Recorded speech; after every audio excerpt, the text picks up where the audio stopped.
Namaskar. Hello and welcome to P Guru's channel. I'm your host Sree Iyer. Joining me today is General Ravi Shankar as we take a look at what is happening in Bangladesh vis-a-vis India. A lot of developments to share with you. Let's welcome General Ravi Shankar. General Ravi Shankar, Namaskar and welcome to P Guru's channel. How are you, sir? Namaskar. Thanks a lot. We are back again after 2 days, like we said earlier. Yes, indeed. And this is a joint podcast, P Gurus and Gunner Shot. Yesterday, I told our chaps also who are exclusively on Gunner Shot that we'll be doing this today, and I'm sure a lot of them would have joined. We are living through very interesting times with Bangladesh. Sorry. General Ravi Shankar, watching what is happening between India and Bangladesh is like watching a sumo match. You know, in sumo match, I don't know if you've seen sumo wrestling. No activity at all. They'll circle the ring, circle the ring, circle the ring. Then they'll take some rice powder and do this, then come out and then go back. And then in 2 seconds, a lot of fighting will happen. And then again, it will become quiet. So I'm wondering if something like that is what is happening now. So please entertain us or please tell us what is going on. There is a new entity called Arakan Army that appears to be doing something along the border of Bangladesh. There are a lot of things happening on the Bangladesh-India front and within Bangladesh and in Myanmar. But, and you know, there are a lot of fury, a lot of sound, a lot of smoke, but there's no explosion so far. Will it come ahead? We'll see. But, you know, having been through this whole story, I saw one interesting comment by a guy called Yap. I want that up first before I talk of Bangladesh. This general is another Gandhi. When you have this kind of general, there's no difference with army or without army. This Yap is a moron. Okay, only morons can think like this. So those of you who are morons can think like this. And for your information, I respect Gandhi. If you buffoons don't know, he brought, independence for this nation. Okay, 100 years back, which you guys don't know. Okay, so you can comment here like idiots. That's the first thing. I'm very angry with such comments coming up. Okay, and I have fought for this nation. Please understand. I have fought on the borders. I've spent time on all kinds of borders and all kinds of conditions. So if some of you buffoons think that I'm a Gandhi, I'm not. I'm an army man, but I respect Gandhi. Let's start from that. Okay. Having said that, I hope you don't mind Sree Iyer ji because I'm a bit harsh on such. No. See, this is a democratic country, sir. Free speech is absolute. You can say what you want, sir. We are spending so much time preparing for this, and yes. Yeah, I can also talk nonsense. If I get into my army language, you chaps will have to, cover your face with shame. I can make you blush. So let's not get into that. One has gone past all this. One has lived life. Okay. So let's be very clear. And the government of India and the President of India are not fools to have thrice decorated me. I don't know how many of you are there in this audience who have even been once to the Rashtrapati Bhavan, and much less twice or thrice. And each time I went there, I must tell you, people, my antecedents or precedents. Each time I went there, I was invited, and the president hung a medal on my chest. So if you think that Gandhi is a buffoon, all that, well, take your call, take your walk somewhere. We are talking of India.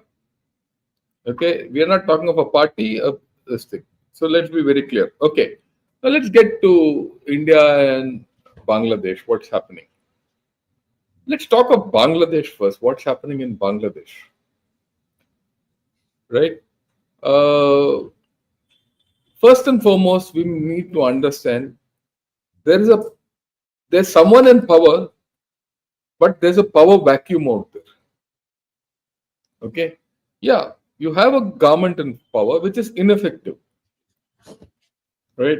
You have a student body which is running the government from behind, or rather, tightening screws on the government from behind. I read recently that they want the government to behave in a particular manner. If not, we will again get and take this government off. So that government, so there is something else. You have a case where a major party called Awami League has been sidelined completely. And this is a party which over the past 15 years has won elections. People have voted for them. I mean, today people might say it all about Sheikh Hasina and all. That is their internal thing. But I'm giving you facts. The fact is that that has been sidelined. And the result is that Bangladesh is a one-party state with along with Jamaat, a radical one-party state. That's where it is heading. That's where it will seem to be going. Someone wants reforms and then elections, then another lot wants elections and then reforms. Their constitution they have already crossed, whatever this is. So the constitution holds no value. Oh, virtually the army, navy, and the air force have been empowered to govern the nation at grassroots level, and they're disciplining the nation normal, which police people do. Their economy, well, I think Moody said it's a very weak economy and a very weak financial system. There is very clearly discrimination against Hindus. And what is actually concerning me is that a lot of people in Bangladesh seem to have conflated Sheikh Hasina with India. I mean, one has to understand Sheikh Hasina was elected by the people of Bangladesh. She headed a government, a legitimate government. When she was in power, we had no choice but to deal with her. When the previous BNP government was there, we had no choice but to deal with them. The fact is that yes, we had good relations with Sheikh Hasina. That doesn't mean we go about, we start criticizing what your government does. What your government does internally, I have no issue with it.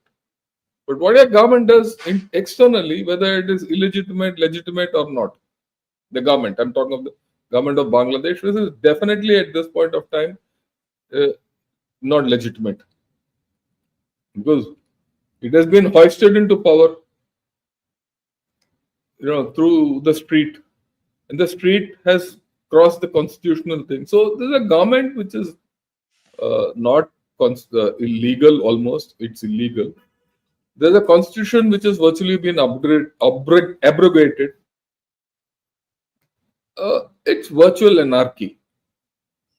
And like I said, there's a conflation between whatever their problems are and India. India seems to be the fount of their problems. It leaves me sad. Why am I sad? Tomorrow is their Independence Day, Liberation Day. It's not Independence Day, it's a Liberation Day. December 16th is the day when Bangladesh came into being. And they came into being because of India. And they came into being because of the Indian Army. And the Bengali people. The people of Bengal wanted, or East Bengal or East Pakistan, wanted this nation. And we helped them do it. I mean, they owe me no, what shall I say, favor for having given them enabled their independence. We were just conduits. But our men shed blood for them. That can't be erased. As of today, there are some people of that vintage who have gone from Calcutta to Dhaka. Similarly, people from Dhaka have come to Calcutta on an exchange of veterans. It's happening. right? So amidst all this, I'm talking of anarchy in Bangladesh. I should have been saying this is the time for India-Bangladesh relations to be seen as a model. That's the thing. And what's more, today I read an article which says, how to deal with Bangladesh. Should we go beyond soft power? Should we go beyond soft power instead of, holding our relationship as exemplary one? People are talking like this, and this is not from someone airy-gairy character. This is from someone who I consider with a lot of respect. So we need to introspect. Why has this come to pass? So I'm sure a lot of people from Bangladesh will say, oh, it's all India's fault. Was it India's fault or your own fault? You had a thriving economy. It's broken. Okay, it's broken. I mean, let's have no doubt. If you go on this path, it'll never go back to the original. It didn't go to be a thriving economy because of China or USA or Pakistan, your newfound friends. All you were left with is a debt with China and nothing with Pakistan. And USA gave you nothing. People don't have to understand. So you're cutty with your neighbor. Okay, who has been your benefactor? Whether it was for Sheikh Hasina or otherwise, or we were prepared to be a benefactor right from 1971. We were also prepared to be your good friends without interfering in whatever you did. And we did that. We let you go through all your assassinations and coups. Not from now, from 1971. We stood by you. We not only stood by you, we stood and watched you do whatever you wanted. We expressed concern when you were in problems and put a hand out. And we were with you in your best of times. When it was declared that Bangladesh is the fastest rising economy in South Asia, we quoted it. You are an example against Pakistan. See, what can people do? And today you want to become Pakistan? Just think. You have relations with Pakistan? I have no problem with it. But just remember, they are the ones who raped your mothers and fathers and sisters and brothers, or killed them and murdered them. Just go back tomorrow. I'm sure you'll have a lot of photographs. I can't show you all those photographs.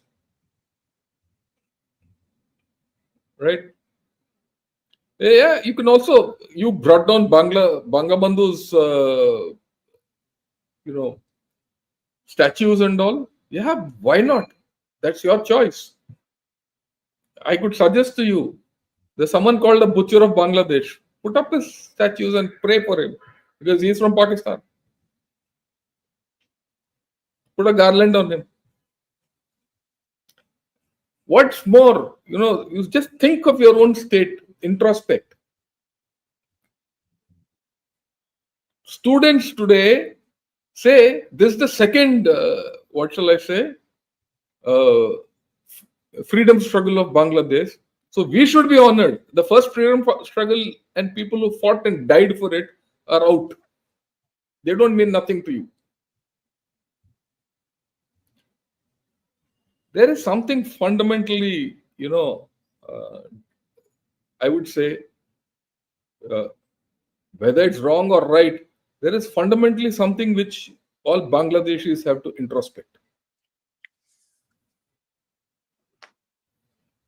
From day one, of this problem coming, I have advocated strategic patience for dealing with Bangladesh. Don't do anything rash. This is a period where there is internal upheaval happening. Wait, let them settle. And then the ties which we have developed over the past so many years, let them come to the fore. And let them take over. After all, there are a lot of good things for between India and Bangladesh we can think of. As neighbors, we will always have problems. Right? But none of the problems were too much, which we couldn't handle. And we handled a lot of problems together. So there is something which we really need to introspect. Okay, let's look at the relationship. Our foreign secretary came, spoke with all of you at the right level. What comes out of this whole story? Very clearly, government to government, there is a relationship which says, let's restart. Our government has conveyed very clearly that, look, there are problems of minorities, there are religious sentiments, everything. We're not hidden punches.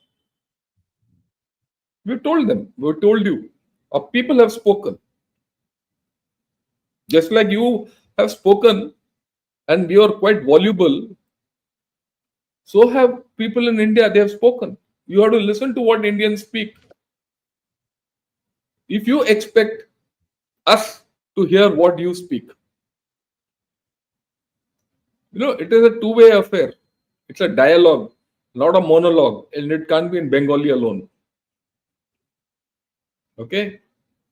Oh, your Bengali neighbors who are in Calcutta, right, want something like a UN overseer of your country. I mean, is that what you want? Is that the emotion you evoke in your Bengali neighbors next door in India? You have to decide where your country is going.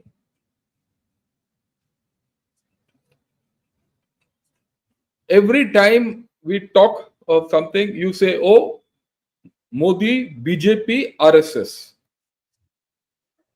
Let me answer that. I am not from BJP. I have never voted for them because I have my own issues. Okay, I am not from RSS, but they run my government. I stand by them. That's the first thing you must understand.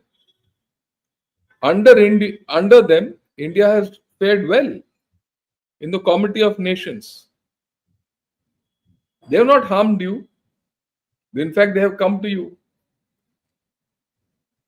And those of you who say, oh, they've done this for Muslims, they've done that for Muslims, and this and that and all that, please come to India, come to my state and see how Muslims fare.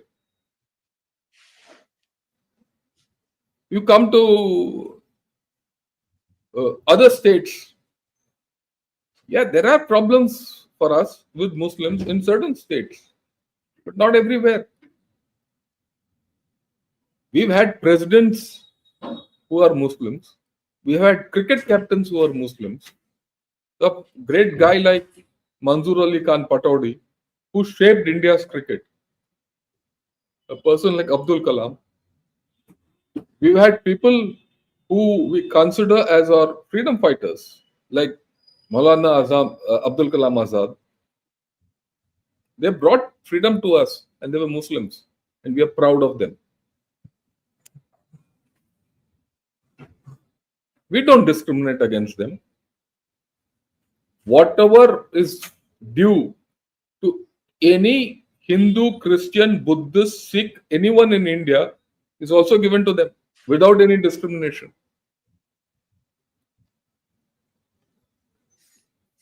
If you're looking at certain riots, certain incidents happen, yes, they happen in India. They've always happened in India from 1947.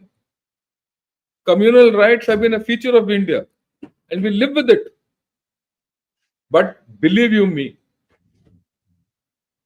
from my birth to now, I'm 68 years plus old. This problem is only reducing as our Muslims prosper. The population of Muslims in India has not gone down, it has gone up. The population of Hindus in Bangladesh has gone down. Why? Isn't that a legitimate question to ask? Not me, yourselves. Historic. And the focus now, you had a second revolution for what? To sort out your minorities or sort out yourselves?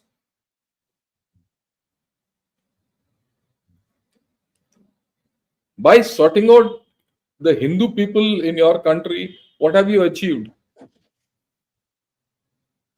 Yeah. Yeah, it's okay. We will talk of all this. I could have made a presentation today, but I'm not going to make a presentation because I'm talking on a different level today. For those of you who've seen me speak. So, by targeting Hindus, you're not going to get anything. On the other hand, you're going to spoil your relations with India, which is your only neighbor. You don't have any other neighbor except Myanmar in the Chittagong Hill tracts. Your rosy roti, everything. Yeah, you want water, you have to deal with India. You want electricity, you have to deal with India. Okay, you want gas, you want to deal with India. You want daily goods, you have to deal with India. And yet, you want to curse India?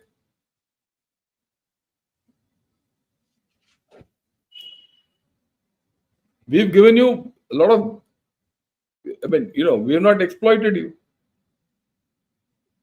The people who are exploited you are Chinese, US guys. They did whatever they did in your country, and they're not there anywhere to be seen.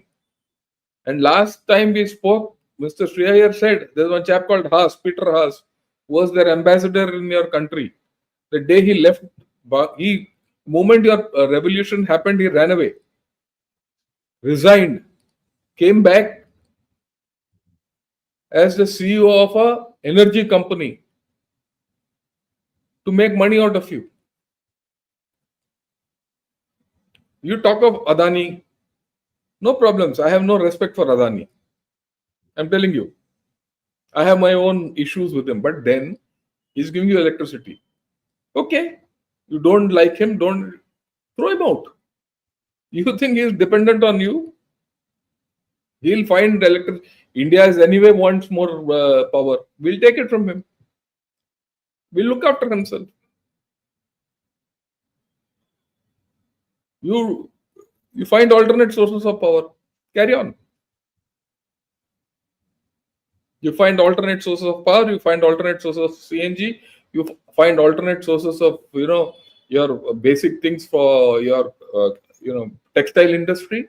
Find alternate sources for everything. Do it on your own. I dare you.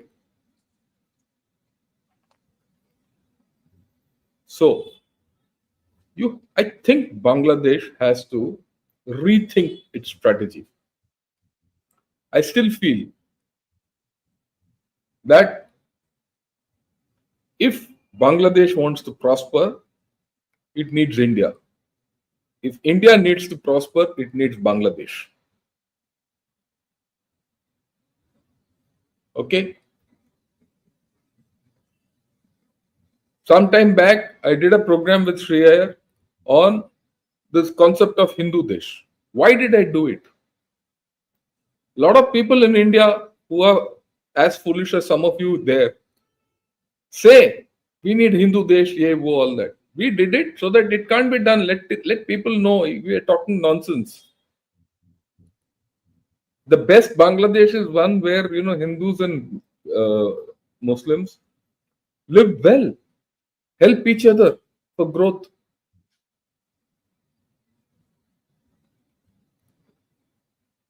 And I've had good Bangladeshis comment and say, look, this general is speaking sense. So you have to really, really think. Now comes the thing, India wants good relations. That's what our foreign secretary said. That's the stated position of the government. Our prime minister has reached out to your chief executive.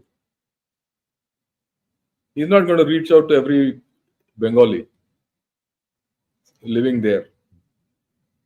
We have not done anything so far which is detrimental to Bangladesh. But you're reaching a point where people in India are questioning this.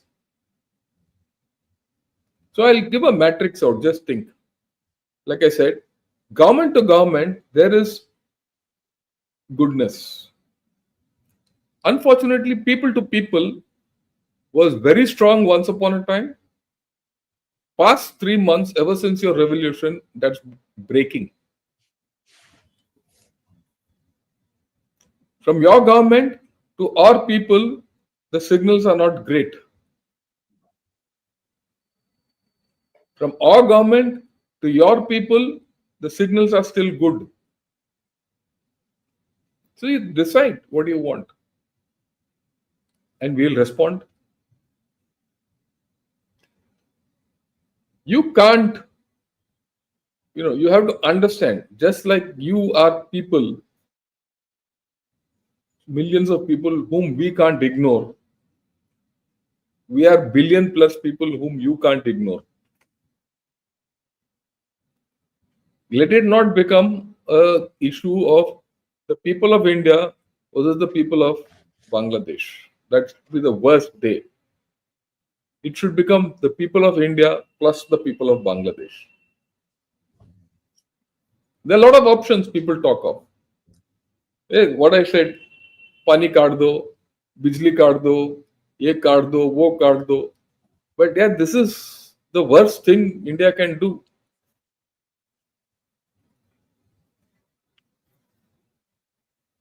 Would you really like that to happen? At some point of time, if this continues in this manner, the way the trajectory is going, the government of India will have no choice but to respond to the people of India. Because the government of India serves the people of India and its sustenance depends on the votes we put. They are not hanging, they're not masters or the colonial masters. And if enough people in India say, look, this is something which we have to do, they'll be forced to do it. I don't think we should go there at all. People say we'll close this, that, yeah, wo. You can't, yeah. Just be clear.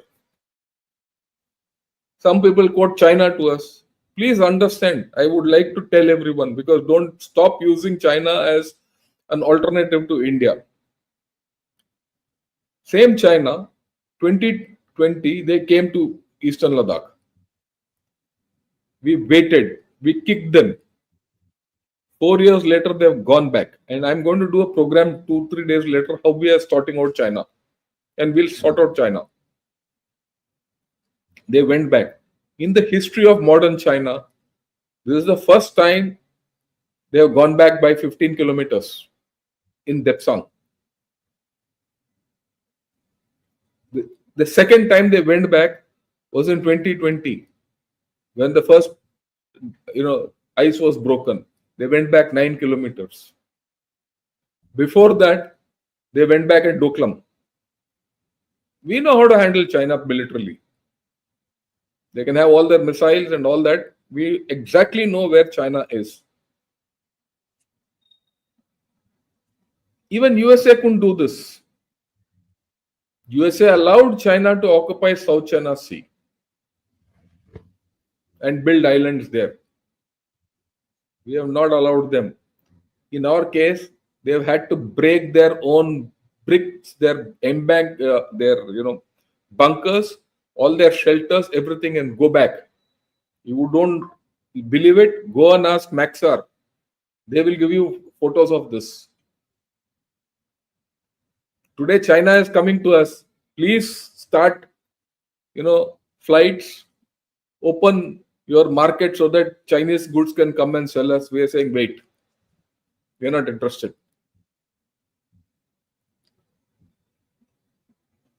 We know how to sort out China.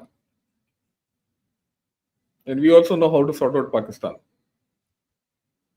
If you don't know how to sort out Pakistan, look at yourselves. Because we broke Pakistan then. If we have to break Pakistan again, we will. Don't think, that India can't do certain things. India can do and will do if needed. Okay. Today, the discourse in the world, in fact, there's an article in Foreign Affairs which says, no, before India becomes too strong, we'll start containing it by USA. USA can't contain us because India can't contain itself. The way you people are doing your self-containment, it will not happen in India. India has grown through problems and will continue to grow. We'll take you along if you are with us. I have no doubts about it. It doesn't matter because the people of India want to grow. And for us, growth, development, everything is the most important thing. And everything under that, we will settle. We have our problems with our Muslim brothers, we'll sort it out. We have issues with our Sikh brothers, we'll sort it out. In a country like ours, we will have problems. But we'll go through those problems. We've had worse cases than what you're this thing. But just think, from 1947 to now, we've had complete peaceful transfer of power. Not a single day in my uniform did I think I should be taking over this government. But look at yourselves. You shot your own Bangla Bandhu who got you freedom. If that man had not stood against Pakistanis at that point of time in 1970-71, you wouldn't have got this freedom. And today you finished this murti off. After that, the number of people who are heads of state, you have finished off, coup, ye, wo, is your headache, yeah? Have a look at it. That's your history. It's a troubled history. That is not my headache. It is not my fault. We've always been advocating for you people to be nice.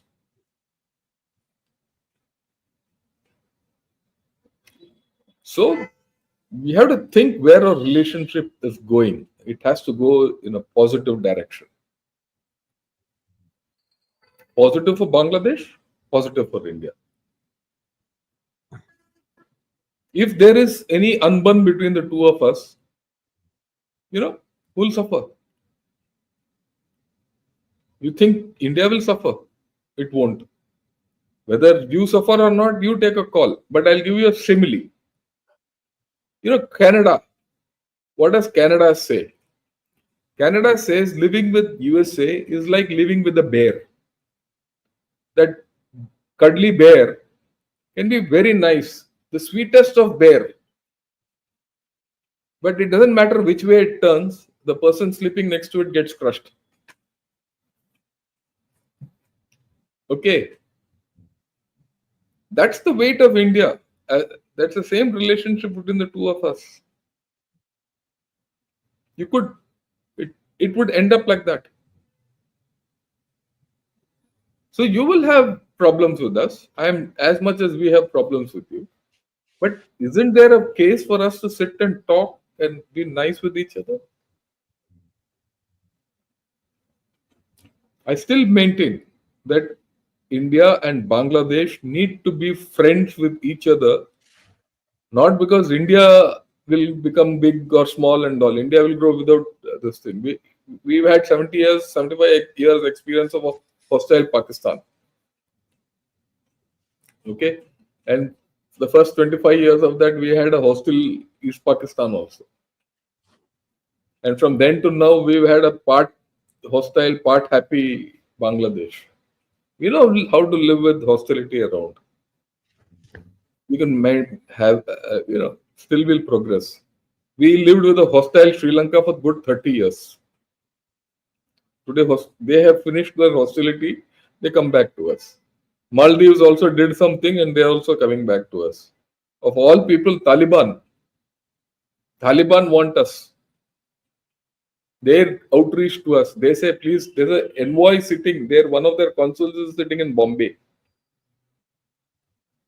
Taliban doesn't have good relations with Pakistan. And Pakistan thought they'll do everything with Taliban. They put Taliban in power only to get their enmity. So, I think Bangladesh has to sit, the people of Bangladesh, Professor Yunus, after all, someone gave him a Nobel Prize for something. It's time to for him to make that Nobel Prize count. It's time for his advisor to advise Bangladesh and the people of Bangladesh to change your thinking and do some introspection. Bangladesh has to be one of India's best friends. That's the way I've looked at it ever since, I remember, ever since the day Bangladesh came into being. I was a school kid when this happened. And in fact, that's what prompted me to go to join army. We could rattle out every, person, including Colonel Usmani, who did so well to get you freedom, who liberated you. So that's what I feel. In fact, I feel sad.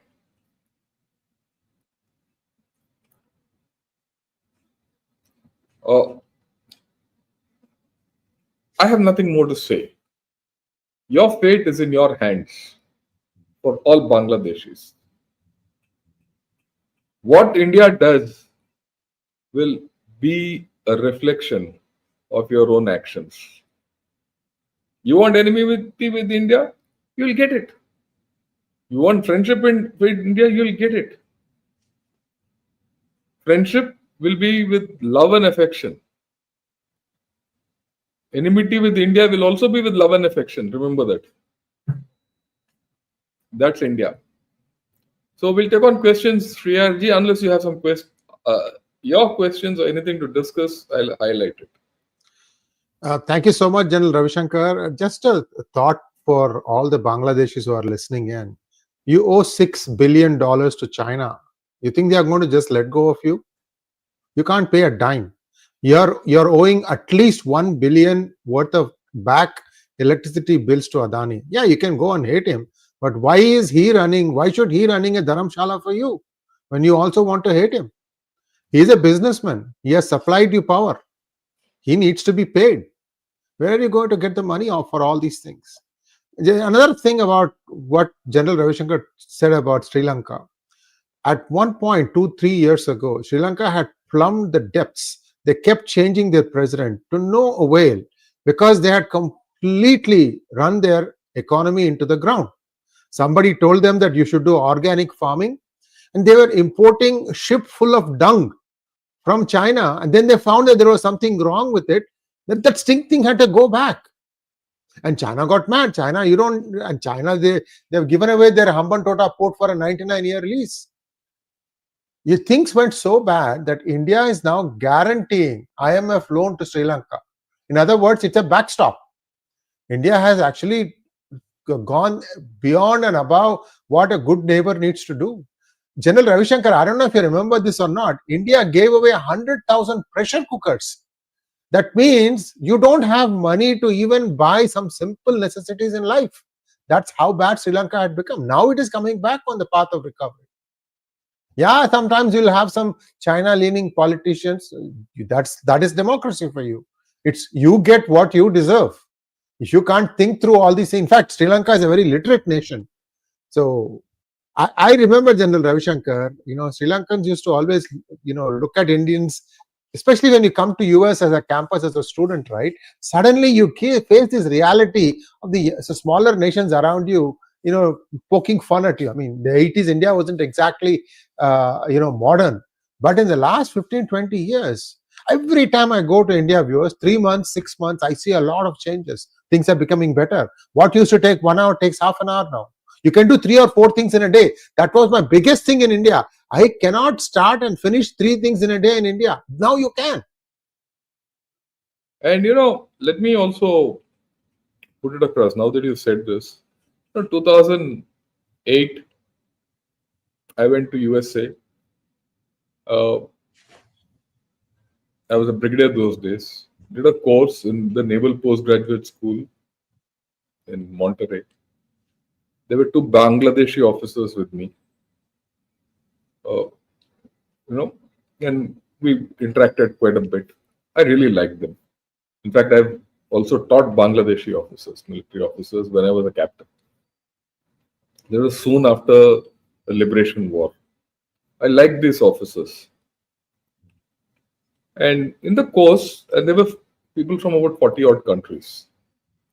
In the course, there was a professor. At some point of time, she said, "Look, I want to hear your views." I mean, she asked me on certain issues concerning this area. I said, "Why are you keeping asking me? Why don't you ask others?" There was, in fact, a Pakistani also. When do you ask everyone's views? Because they also constitute the area where I come from, the Indian subcontinent. I refuse to call it as South Asia. The Indian subcontinent. The Pakistani chap refused to look into her face. He looked away because he was not prepared to answer it. One of the happiest times was that Bangladeshi officer, who was by then a Major General. He was the military secretary of Bangladesh when I did that course. He was senior to me. I thought he will speak. He said, "No. Brigadier, you speak. You speak." Because he didn't respect me for my rank or my intellect or anything. He respected me because I represented a country. And when I finished, he added a few more issues. Okay, so I have a lot of respect for this. There has to be mutual respect. You can't keep cursing in Indians. You can't keep ill-treating Hindus. And then say, no one has complained. Like someone said, "Oh, the internet is up in Bangladesh. No one has complained anything in Facebook or Yewall." You think a chap is a fool to complain in the Facebook? If he puts his name tomorrow, you will wipe him out. There is fear. It is palpable. Okay. So I will leave it at that. Yeah, Shreyaji, you're all yours. Sorry, I interrupted. Lot of questions today, General Ravi Shankar, and some. I have a lot of time. Yes. I have a lot of time. Even if you have to spend another 1 hour on this, I'm prepared to answer. And anyone from Bangladesh who's asked, I would request you to please put it up. Even if it is offensive, I'll answer it. Yeah, let's take the questions now.